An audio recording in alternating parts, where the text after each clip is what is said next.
वास्तविकता में पर्व शिष्य के समर्पण का और गुरु की कृपा का पर्व है। ऋषि ने कहा कि बेटा,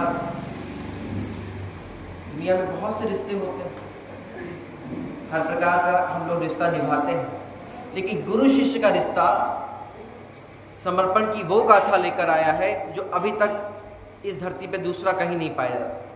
भारतीय संस्कृति में सर्वप्रथम यदि कोई रिश्ता है तो वो गुरु और शिष्य का है। क्यों?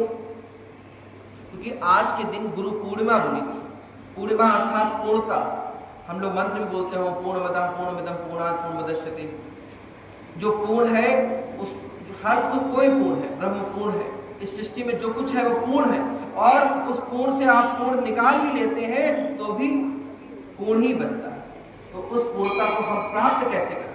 जो सब कुछ पूर्ण है उस पूर्णता तक पहुंचाने का कार्य यदि कोई कर सकता है तो हमारे आपके गुरु कर सकते हैं। गुरु बहुत प्रकार के होते हैं। आप बनारस में चले जाओ तो कहते हैं और गुरु। यहाँ गुरु की बात का कहने का उद्देश्य ये है, तो गुरुदेव ने कहा बेटा गुरु तो हो सकते हैं, बहुत हो, लेकिन सदगुरु कहाँ है? सदगुरु की खोज करनी पड़ती है। और विश्वास मानिए, सदगुरु की खोज खुद अपने सदगुरु अपने शिष्यों की खुद खोज करते हैं। चाहे आप रामकृष्ण परमहंस को ले लीजिए, चाहे आप चाणक्य को ले लीजिए, चाहे आप समर्थ गुरु रामदास को ले लीजिए, इन लोगों ने अपने शिष्यों की खोज की। सदगुरु अपने शिष्यों की खोज करते हुए, आप दादा गुरु जी को भी जानते होंगे, जो पूज्य गुरुदेव को खोजते हुए बसंत पंचमी को अवतरित हुए उनके दीपक के प्रकाश से। पूज्य गुरुदेव ने कहा उसकी 2026 में जन शताब्दी पूर्ण हो रही है। तो गुरुदेव ने कहा बेटा सबसे महत्वपूर्ण पर्व यदि कोई हो सकता है तो गुरु और शिष्य का पर्व है। गुरु और शिष्य का पर्व क्यों? क्योंकि गुरुदेव ने आप उनकी वसीयत और विरासत पढ़े।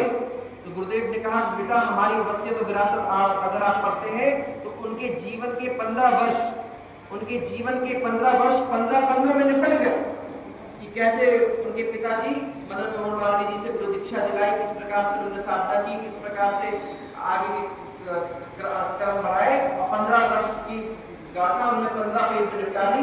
उसके बाद उन्होंने कहा कि मेरे जीवन के सौभाग्य का सूर्योदय, मेरे जीवन के सौभाग्य का सूर्योदय तब हुआ जब मैं अपनी कमरे की कोठरी में बैठा था और दीपक के प्रकाश से मेरे गुरु का और मेरा संपर्क हुआ।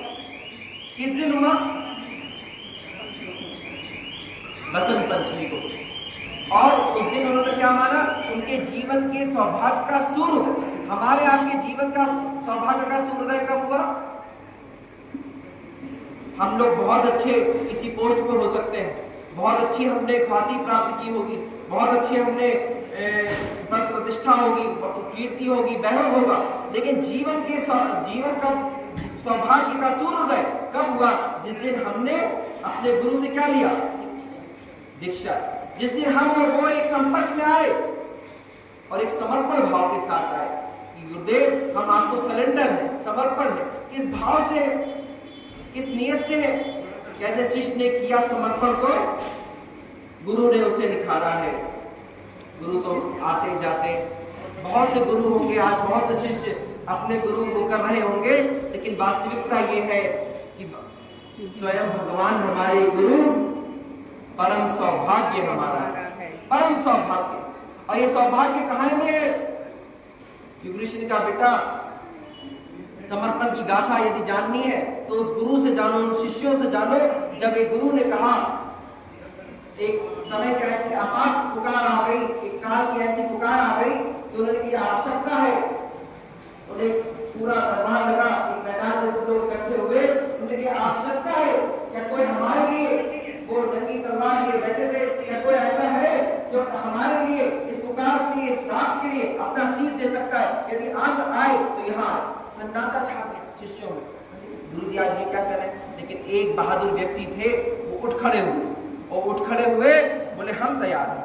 और कहते हैं कि उनके गुरु उनके पर्दे के पीछे ले गए और एकदम से आवाज आई कि बहुत जोर से सर कटने की, और खून की धार बह उठी और नंगी तलवार जिसमें ताजा खून लगा था वो बाहर निकले।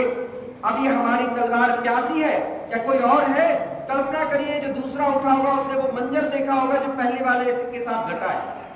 पहले वाले के साथ जो घटा उसने वो मंजर देखा होगा, किस प्रकार से एक व्यक्ति का सर कट गया, खून की धार बह गई, ये तलवार में खून लगा है, फिर भी हमसे लोग गुरुजी कहने आए हैं, फिर भी एक व्यक्ति उठा, कितनी उसके अंदर हिम्मत होगी, समर्पण की क्या स्तर होगा, और वो उठा, हम तैयार हैं गुरुजी इस बलिदान के लिए। और फिर गुरुजी उसको भी ले गए और शीश काटा, आवाज आई और एकदम खून की धार बही और फिर वो निकल कर आए।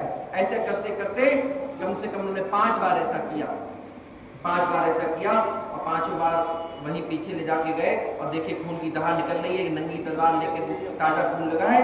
सभी शिष्य एकदम पूरे वातावरण में सन्नाटा, पूरे वातावरण शांत कि आखिर ये हो क्या रहा है। तैसी वो गुरुजी 5 शिष्यों को लेकर पर्दे के पीछे से बाहर आए और उन्होंने देखा कि देखो ये है समर्पण। उन्होंने उनको पंच प्यारे कहा।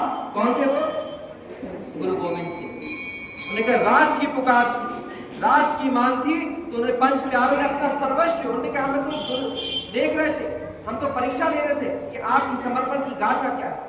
उन 5 प्यारों को सिख तो बहुत कहते हैं, सिख समाज में तो सिख थे ही जाते, लेकिन खालसा उनको कहा और उनसे पंच प्यारे, जो पंच प्यारे बन पाए।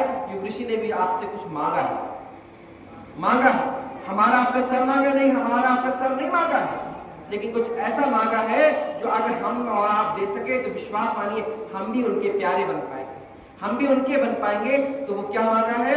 वो मांगा है तो युग ऋषि ने आपका और हमारा समय। क्या आप समय दान कर सकते हैं 2026 की पूर्व वेला पर? क्या आप भगवान के लिए समय दे सकते हैं, अपने गुरु के लिए समय दे सकते हैं? यदि दे सकते हैं तो दीजिए, क्योंकि इससे बड़ा सौभाग्य, याद रखिए, हम कई जन्मों में कई गुरु बना सकते हैं, लेकिन जन्म जन्मांतरों के, युगों युगों के हमारा सौभाग्य, पुण्यों का सौभाग्य जागा है। युग ऋषि, वेद मूर्ति, तपोनिष्ठ पंडित श्री राम शर्माचार्य हमारे आपके गुरु बने, ये उनकी बहुत कृपा हम पर हुई। और गुरुदेव ने कहा बेटा दान कौन करता है? आप दान उसी चीज का करते हो ना जो चीज आपके पास होती है, उसी का दान करेंगे। समय किसका है? किसका है? आपका अपना है? समय भगवान ने आपको दिया, वो तो आपका अपना है भी नहीं। जिसने दिया है वो मांग रहा है। और मजे की बात यह है कि जिसने दिया उसके लिए समय नहीं है, सारे काम के लिए। लोग कहते हैं भैया आप कहे तो बहुत अच्छे, लोग समय नहीं मिलता। अच्छा, किस काम के लिए समय मिलता है? परिवार के लिए समय मिलता है कि नहीं? नौकरी चाकरी के लिए समय मिलता है? गुरुदेव ने कहा बेटा समय व्यक्ति के लिए उसी के लिए होता है जिसको वो प्रायोरिटी देता है, प्राथमिकता अपनी लाइफ में देता है। जीवन में जिस चीज को आप प्राथमिकता दोगे उसके लिए समय निकाल ही लो, कुछ ना कुछ करके। तो आप अपने गुरु को प्राथमिकता दीजिए और दीजिए। तो ध्यान रखिए, हम दुनियादारी में हिल गए रहते हैं। दीदी गीत भी गाती है, दुनिया का दर भंवर है तेरा ही दर किनारा। तो आज गुरु पूर्णिमा के शुभ अवसर पर हमको और आपको ये संकल्प लेना है कि हमें, जिसने हमको सब कुछ दिया है, ये तो हम आपसे क्या कहें, आप ही अनुभव करते होंगे कि आपके गुरु ने आपको कितना दिया। जिसने हमको और आपको सब कुछ दिया है, उसको हम कुछ दे सके तो उसको हम अपने समर्पण में, अपने समय दान को दें, अपनी श्रद्धा को दें, और जो वो चाहते हैं हम उसको बनाएं। इसी भावना के साथ कि गुरु पूर्णिमा पर हम सबको फलित हो, हम सबके अंदर शिष्यत्व विकसित हो और विकसित होकर संगठित हो। क्योंकि अगर संगठित नहीं हो पाया तो भी बात नहीं बनेगी। आप ये मत सोचना कि ये व्यक्ति, फलाने व्यक्ति बहुत बड़े शिष्य हैं, बहुत अच्छा समर्पण करते हैं, बड़े चमकते हैं। ध्यान रखिए वो व्यक्ति भी अगर संगठित नहीं है, समूह से जुड़ा नहीं है, तो वो भी बेकार। युग ऋषि हमेशा उदाहरण देते थे कि बेटा अगर एक अंगीठी उठा के ले आए और अंगीठी उठाकर ले आते हैं और अंगीठी में अंगारे जल रहे हैं और अंगारे जलते समय अगर कोई एक अंगारा अगर उसमें से निकाल दो जो खूब चमक रहा है, बाकी भले हल्के हल्के दहक रहे हैं, लेकिन एक अंगारा जो खूब चमक रहा है, दहक रहा है, उस अंगारे को यदि अलग कर दोगे तो वो अंगारा भले कितना चमक रहा हो, भले कितना दहक रहा हो, वो भी एक ना एक दिन बुझ जाता है। तो ध्यान रखिए, छोटे मोटे बड़े कार्यकर्ता, छोटे कार्यकर्ता, छोटे शिष्य, बड़े शिष्य सब मिलकर करना है। और एक और काम करना है, हमारे सप्त आंदोलन चलना है पर्यावरण शोधन के लिए। युग ऋषि ने कहा बेटा अगर किसी को शिष्यत्व के नाते हमें कुछ देने की या हमारी मूर्ति लगाने की इच्छा हो तो हमारे नाम से एक पेड़ जरूर लगाए। तो वृक्ष गंगा अभियान शांति कुंज के द्वारा से चल रहा है। आप सबसे प्रार्थना है अपने शिष्यत्व के लिए, अपने गुरु के लिए एक पेड़ अवश्य लगाएं। और ये पूरा क्रम चलेगा गुरु पूर्णिमा से लेकर रक्षाबंधन तक, श्रावणी पर्व तक। तो आप अपने यहाँ जहां भी आपको पेड़ अवेलेबल हो, वहां आप एक पेड़ अपने ऋषि के लिए या अपने जिसके प्रति आपकी श्रद्धा हो उसके प्रति आप जरूर लगाएं, और लगाकर एक फोटो हो सके तो जरूर भेजिएगा। ये वृक्ष गंगा अभियान हमारा सफल हो, इसी भाव के साथ बोले परम पूज्य गुरुदेव की